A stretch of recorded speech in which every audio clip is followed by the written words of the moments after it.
Good morning. My name is Jenny Hobbs, and I serve on the board of DuPage Unitarian Universalist Church. I welcome everyone to our service this morning and welcome visitors to our open and inclusive community. As Unitarian Universalists, we hold that there are many paths, spiritual paths to truth and meaning, and we support one another as we each explore these paths. I would especially like to welcome our guests and welcome again those who have visited us before. Visitors, it is the custom of our congregation to invite you to stand and give your name and where you are from, if you feel comfortable doing so. Are there any visitors with us today that would like to introduce themselves? Welcome, Elaine. Thank you. Thank you. I'm Kelsey, this is my husband Mike, and our son Elliot, and we're from Jeanette. Welcome. Hi.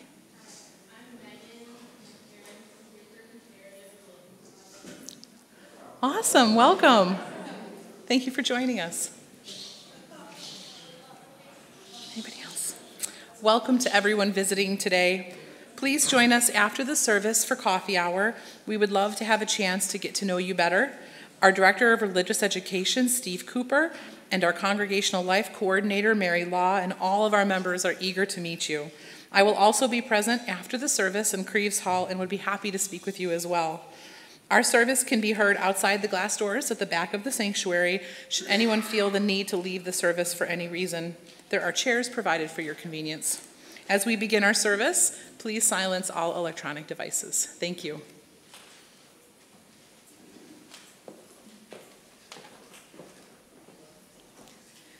Today we worship as a multi-generational community.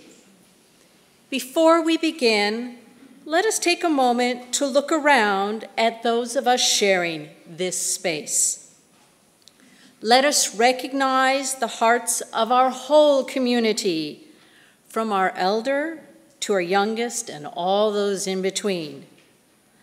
Let us embody the beauty of this all-church community, even when there are few more wiggles, giggles, chatter, and noisemakers.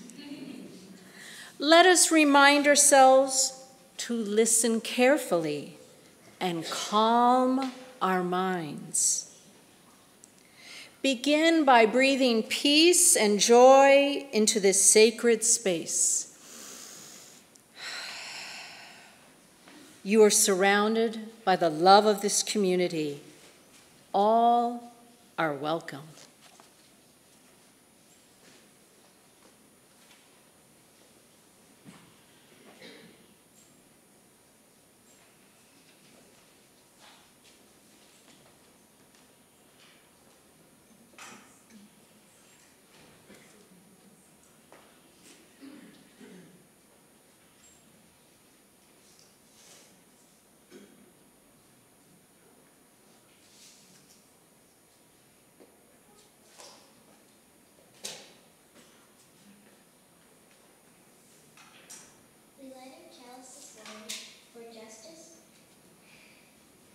Equity, and compassion in human relations.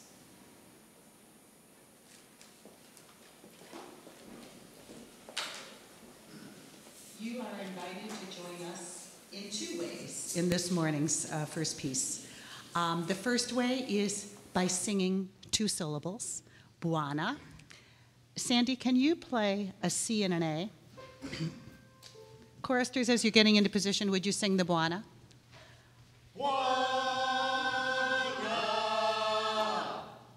That's the whole thing.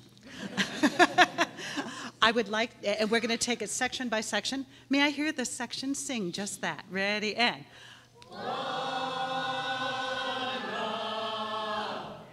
Excellent. All right, this section.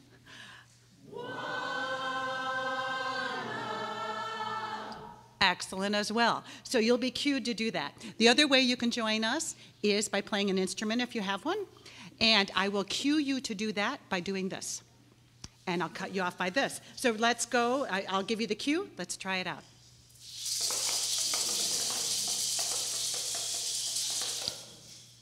You're naturals. Buana awabariki.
Bring your broken hallelujah here. Bring the large one that is beyond repair. Bring the small one that's too soft to share. Bring your broken hallelujah here. I know that people have told you that before you can give, you have to get yourself together. They overstated the value of perfection by a lot, or they forgot. You are the gift. We all bring some broken things, songs and dreams, and lost hopes, long lost hopes. But here and together, we reach within. As a community, we begin again. And from the pieces, we will build something new. There is work that only you can do. We wait for you.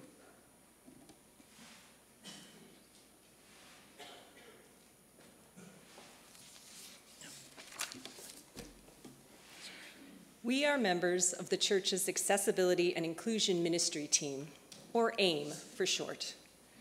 I am Kristen Tang. I am Mary Hamill. I am Jamie Smith. And I am Karen Seymour Ells. We focus on welcoming, embracing, integrating, and supporting families with disabilities and their families in our congregation. And beyond that, we are working to create an inclusive and welcoming community for anybody who comes through our doors. Over the past 2 years, we've been looking at every aspect of our church, evaluating and addressing issues where we feel we should be more inclusive and inviting. During this time, we have submitted our assessments and action plans to the UUA with the goal of becoming AIM certified. Part of the process is to raise awareness in the congregation about what we're doing and why. Today is the start of our new theme for the month. The theme is Wholeness, and today's topic is Widening the Circle.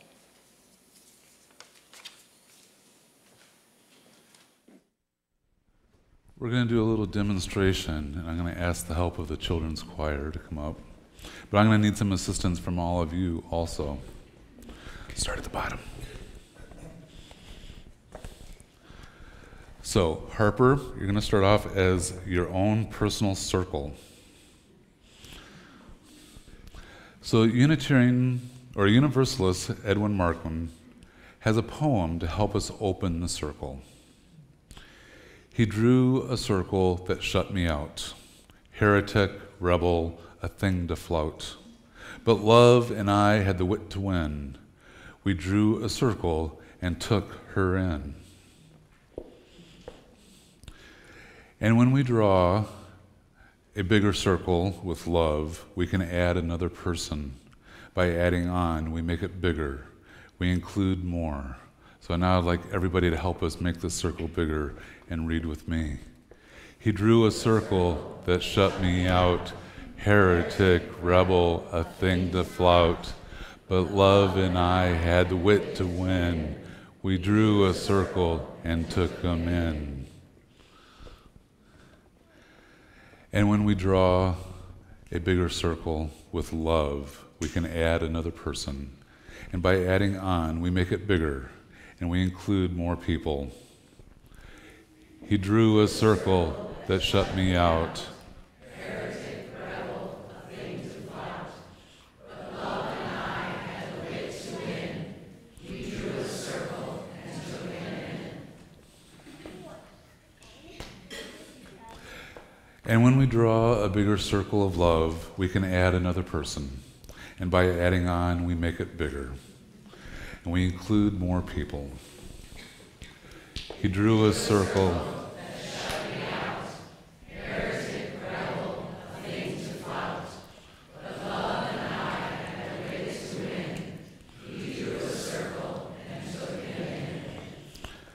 We drew a circle and took them all in.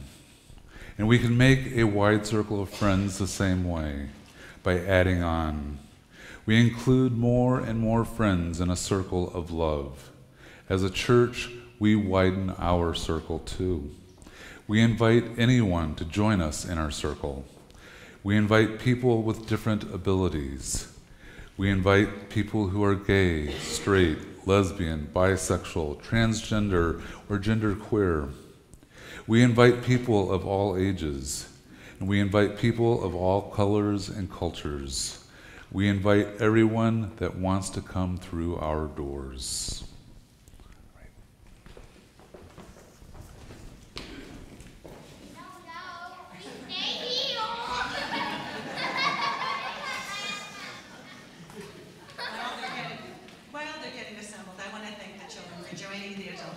Today.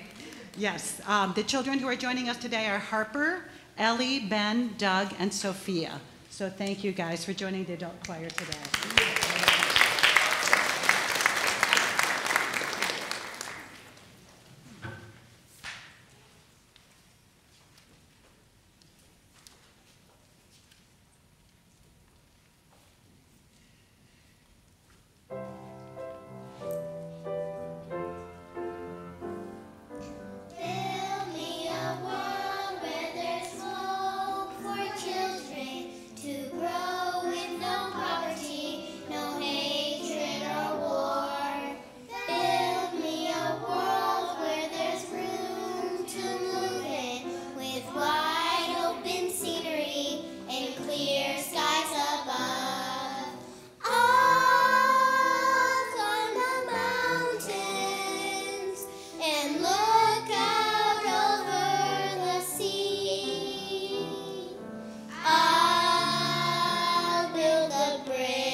The phrase is everywhere.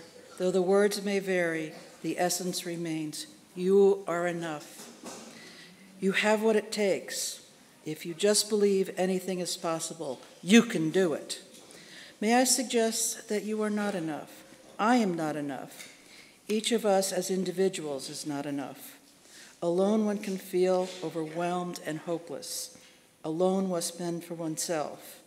Alone one is left to only one's personal experiences and knowledge. I am not enough. But when I am with another, my tears can be accompanied by the comfort of companionship. When I am with another, one seemingly impossible challenge is divided by half. When I am with many, the work is shared. Our insights and wisdom multiply with the presence of others at the table. We cannot be everything at once. Instead, when you are with me and I am with you, when we are part of this community grounded in love, we are enough. We are whole.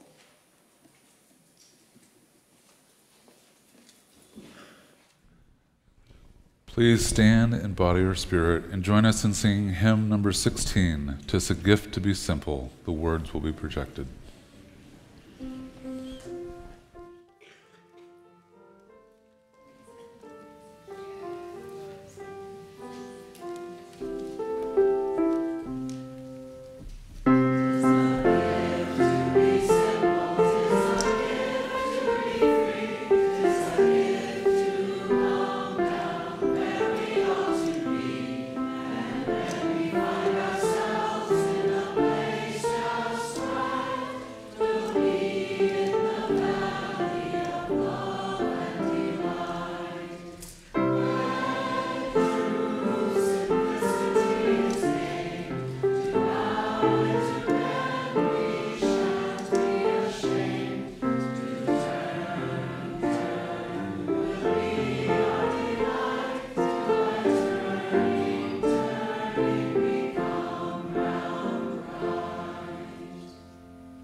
any of us, at any point in our lives, could suddenly be in a position where we need help. Our culture, however, values strength and independence. Needing others is sometimes seen as a sign of weakness. Disability justice seeks to throw this framework on its head. Ableism depends on maintaining the myth that we can be self-sufficient if we are strong enough. It is the myth of independence. Disability justice proposes a framework for seeing oneself that is more relational and transformative, interdependence, in which other people are necessary for physical, emotional, and community health and well-being. Interdependency values our connection to others and communities. Think about what this means. We need each other, all of us. If embracing a model of interdependence means a certain level of productivity and efficiency is lost, the gains in community and well-being result in a richer quality of life overall, a win. In an article from Mia Mingus, a Korean queer woman with disabilities, she writes, "It is from being disabled that I have learned about the dangerous and privileged myth of independence and embraced the power of interdependence. The myth of independence being, of course, that somehow we can and should be able to do everything on our own without any help from anyone. This requires such a high level of privilege, and even then, it is still a myth. Disability is not a tragedy that has to be overcome. It is a difference that is part of a unique individual whose contributions to the community and the world should not be limited or defined by the disability."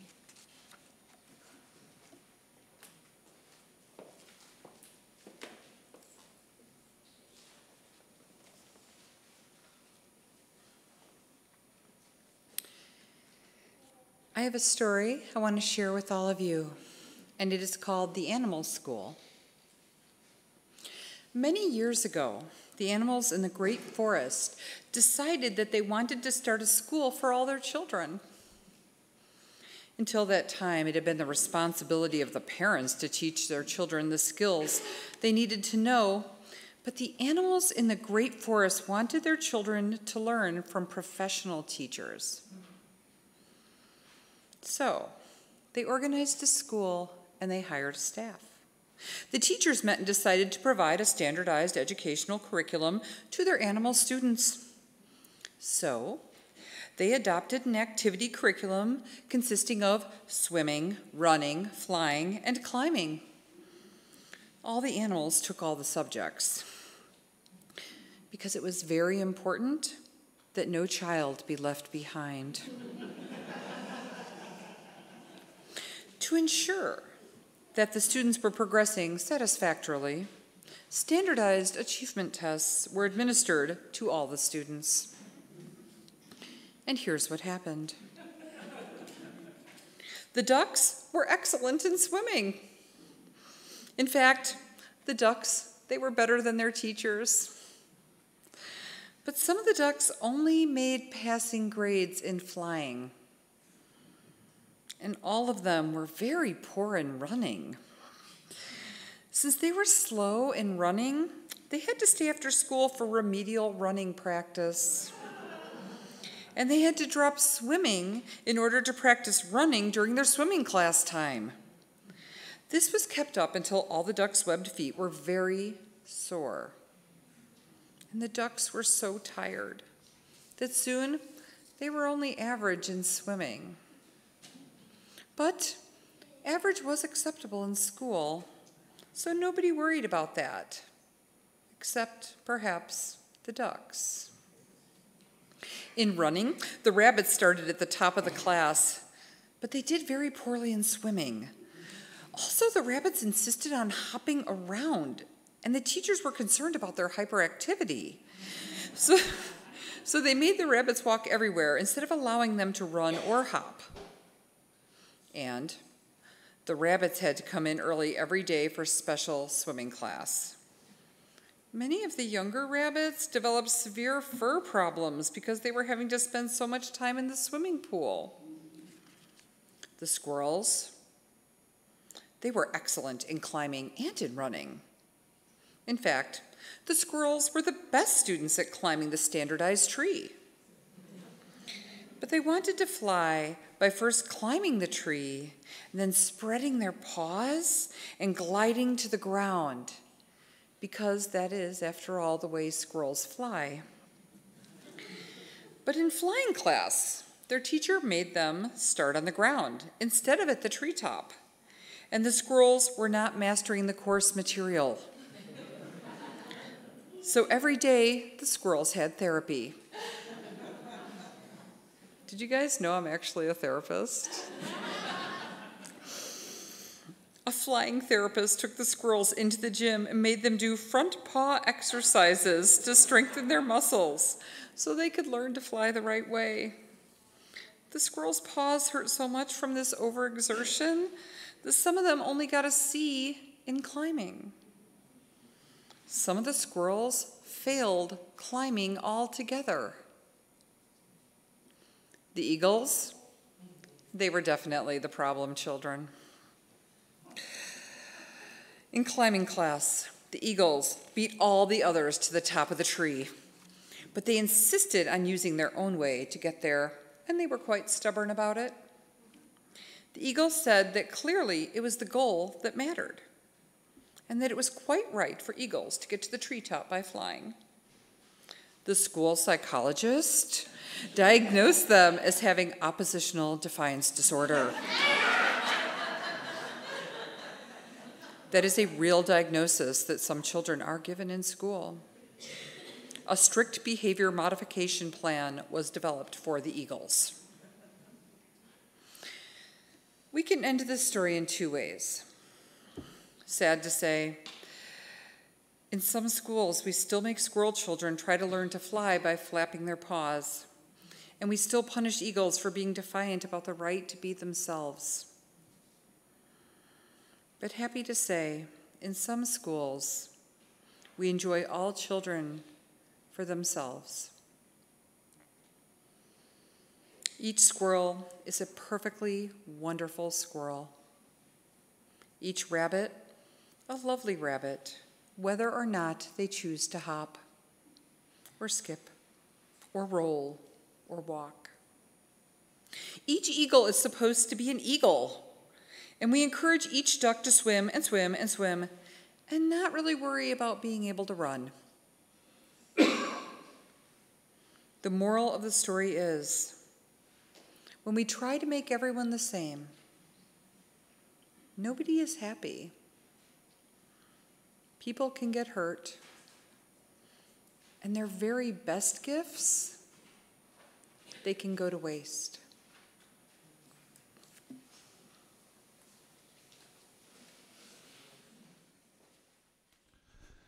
As we prepare for the offertory, I want you to start thinking about who you are and what 3 or 4 identities kind of define who you are. So think of those 3 or 4 identities and think about what pictogram or what symbol you would use to identify those identities. So if you're a soccer player, maybe it'd be a soccer ball. Or if you're an avid reader, you would do a book. And I have an activity for those of you that are kinesthetic, that like to have things that you actually touch and feel. I have pipe cleaners so that you can make those symbols or those. Or in your order of service, if there's still room after all your doodling, I would like you to draw those 3 or 4 pictograms onto your order of service. And then we have an activity that we're going to do after the offertory. If you need a pencil, raise your hand. If you want pipe cleaners, just run forward and grab them, or hop. We will now take the offering.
Thank you, Sandy.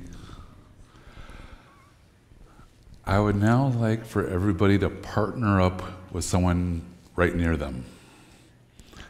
Go. Think of who your partner is going to be. Scoot over next to them if you need to.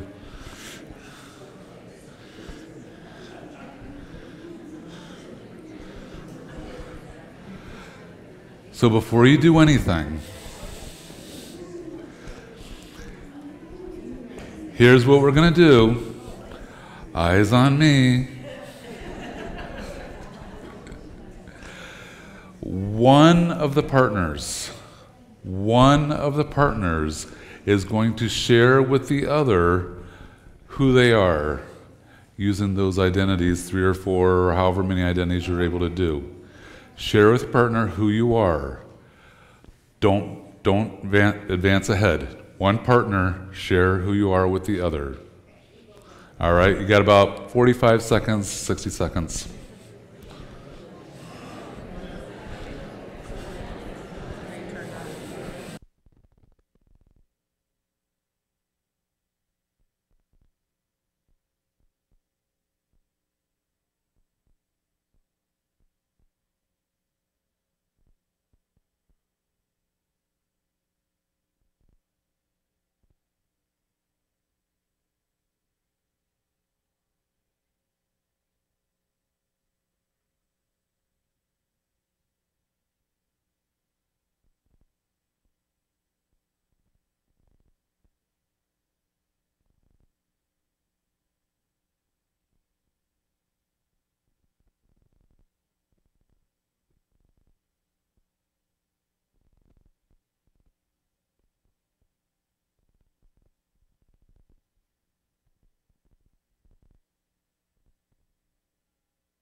We'll do about 10 more seconds, finish up.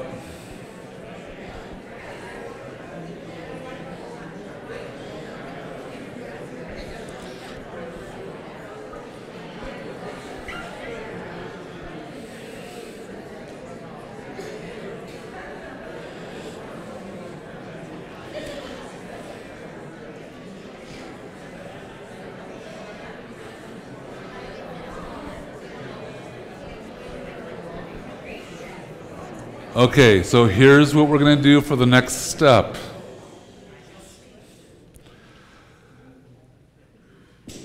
Whatever was your first identity, so the person that has not shared who they are yet, we're going to take your first identity away. Now you need to explain to your partner who you are, but without that identity that was taken away. Does that make sense? So do not use that first identity to explain who you are. You got 45 to 60 seconds.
Okay, we'll do about 10 more seconds.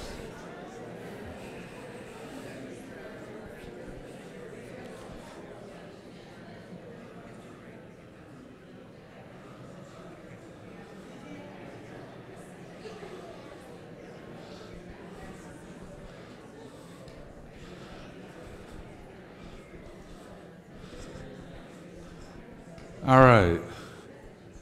How did you feel about that? Was something missing? Was a major part of you gone? What you just felt was oppression. We just did a little sample of oppression. So think about if we, as a church, we invite you into our church. Anybody can come in. However, if you're going to color your hair, we don't want you doing that. You can still come in, but don't color your hair. Don't wear clothes that don't match your biological gender. Don't be gay. Don't have those beliefs. Those beliefs don't belong here.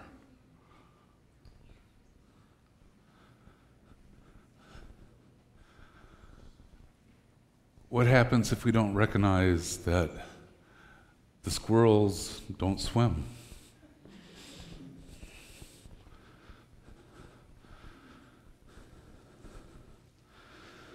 So children, this is first time ever up here.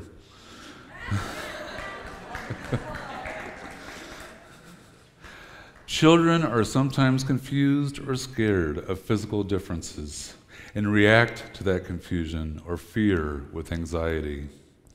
Adults are sometimes scared too or confused about what to do.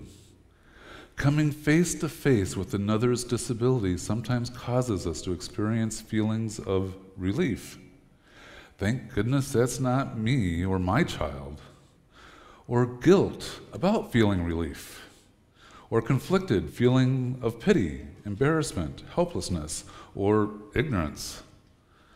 We might worry about not saying or doing the right thing. such as offering to shake hands before realizing the person's upper body movement is limited.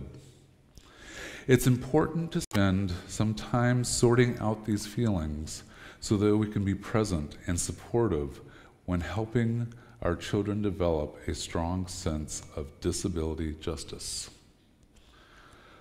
Most often, when children become aware of another's disability, they're simply curious. And sometimes that curiosity leads them to point and stare or make comments. And as parents trying to raise compassionate, polite children, we might be embarrassed that our child would respond like that. We might think, my child is being rude to this person with a disability, so I need to quickly get him out of here. It's not our job as parents to shush our children in this situation. People who look or act differently get stared at a lot. Your child is not alone in making an observation about someone's wheelchair, or the way they flap their arms, or their lilting gait. How do we stave off embarrassing moments in public places in which a child rudely or loudly acknowledges someone's differences? We can't. These things will happen, and though it is embarrassing, the person on the receiving end has encountered this before. It's the way you respond that changes this interaction. So generally, we struggle as a culture with an acceptable way to talk about and notice differences. But talking openly is key to creating a more just and accepting world. Noticing similarities and differences is essential. We should notice people are beautiful, interesting, and important, not in spite of their differences, but because of them. Often, people with disabilities feel unseen and unnoticed because everyone is so careful not to draw attention to the obvious fact of someone being in a wheelchair or being deaf. We need to be able to talk openly about disability so that it is not taboo. A young man who's blind expressed his thoughts. I can hear people very clearly, and I often hear parents telling their children not to point or stare. Or I know that they're moving far out of my way to avoid being touched by my cane. I would much rather be asked questions than be invisible. I'd rather people say hi to me to let me know that they're there. And don't let people in your own community feel invisible. Say hello, acknowledge their humanity, and teach your children to do the same. Everyone wants to be seen and heard. And teaching our children to see everyone is important. But part of that means letting our children notice the differences. Physical differences do not define a person, but they are a part of a person. And it's okay that your children notice physical or behavioral differences. Honor this. And reading can be a powerful way for parents to start honest conversations with their kids about any topic. And it is an especially effective way to start to normalize the experience of people who are different from you. So if we start to include books in our regular reading that feature main characters who have disabilities but are not defined by those disabilities. Two authors, Sean Stockdale and Alex Strick, has created a series called Max the Champion with this thought in mind. And here's what they say. We need books which simply include disabled children naturally in the landscape, alongside non-disabled peers. Children also need to see disabled protagonists. without disability necessarily having to be an issue or the central theme of the book. We need books which counter the myths and stereotypes of the past.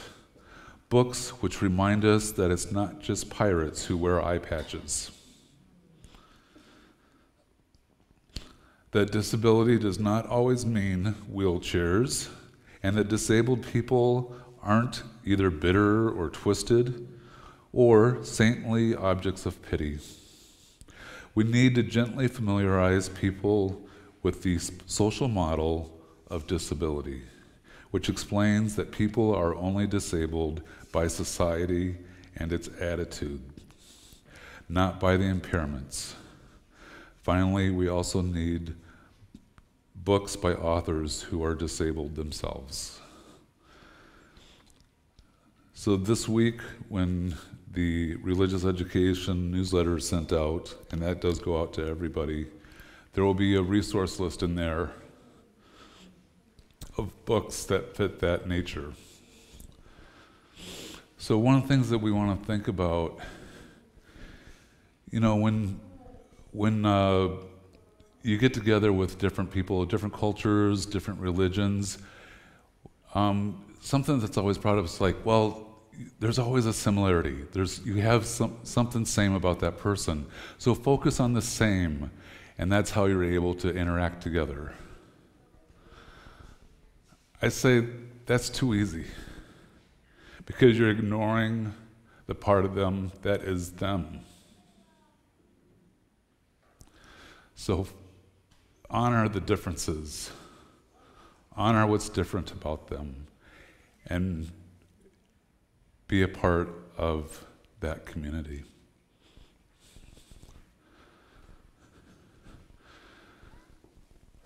Please stand in body or spirit. We're going to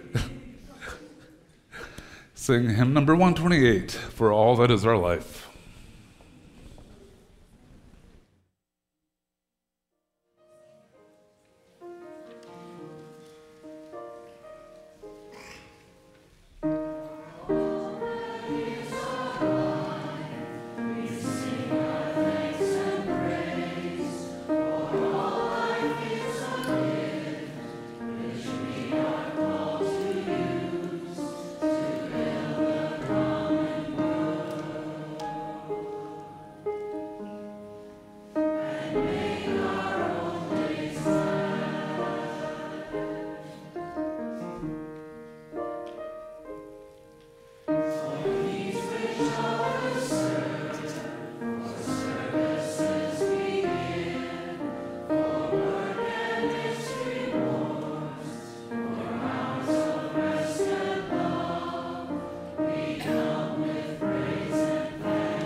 May we leave this place seeking an uncharted and freely chosen way to wholeness, knowing we have companions along the way.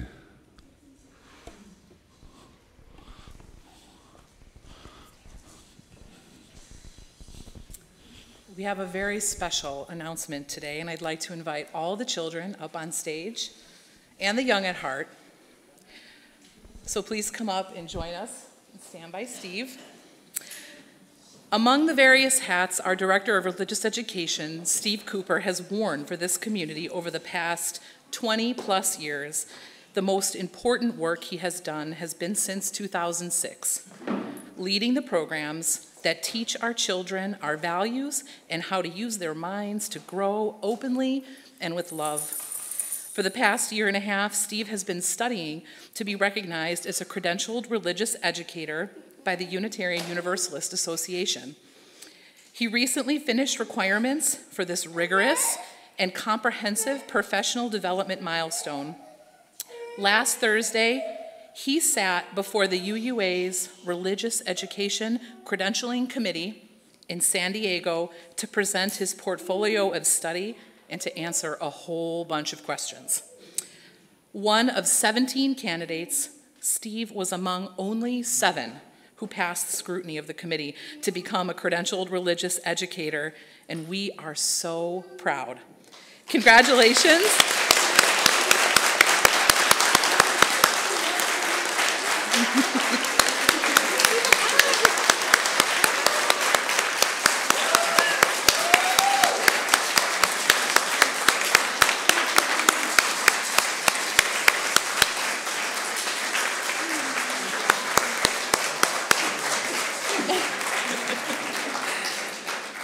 Congratulations to Steve on this fantastic achievement and recognition by the UUA.